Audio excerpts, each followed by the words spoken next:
পাড়িয়ে চলে এসেছি। এখানে মা কিছু কাপড় এবং তার জামাগুলো ভিজিয়ে রেখে দিয়ে গেছে ঘাস কাটতে।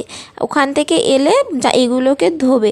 তো ভাবলাম মা আসার আগে আমিই ধুয়ে মিলে দিই, কারণ ঘরে একা একা বসে থাকতে সত্যি আর ভালো লাগছে না, একটু হলেও একটু কিছু করতে হবে। কিন্তু তার আর হলো কোথায়, মা এসে আমাকে খুবই বকাবকি করছে।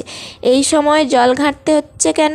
1 মাস হয়ে গেছে তো কী হয়েছে, এখনও 3-4 মাস তোদের জলের কাছ থেকে দূরে থাকতে হবে, এই রকম উল্টোপাল্টা বলে বকাবকি করছে। সত্যি মায়েরা বকে, ভালোর জন্যই বকে। দেখো আমাকে তুলে দিল, আর মা আর কিছু জামা কাপড় ছিল ওইগুলো ধুয়ে দিয়ে দিল, আর এখানে আমি কমফোর্ট জলে ভিজিয়ে দিচ্ছি। কারণ কমফোর্ট জলে যদি বর্ষাকালে দাও না, খুবই সুগন্ধ হয় এবং জীবাণুমুক্ত হয়, যেমন ডেটলে তেমন কমফোর্টে।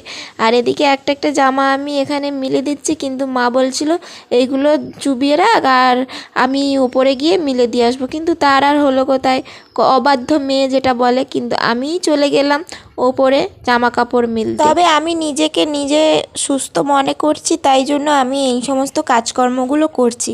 তোমরা কেউ এই সমস্ত কাজ হঠাৎ করতে যেও না, কারণ অনেকেরই 1 মাস লাগে মানে সিজারে কাটা ঘা শোকাতে, আবার অনেকেরই 2-3 মাস লেগে যায়। তো আমি তো 1 মাসের মধ্যেই সুস্থ হয়ে গেছি। হসপিটালে ছিলাম তখনই আমি নিজেকে সুস্থ বোধ করেছিলাম। তো তোমরা এরকমটা আমার মতন আবার করতে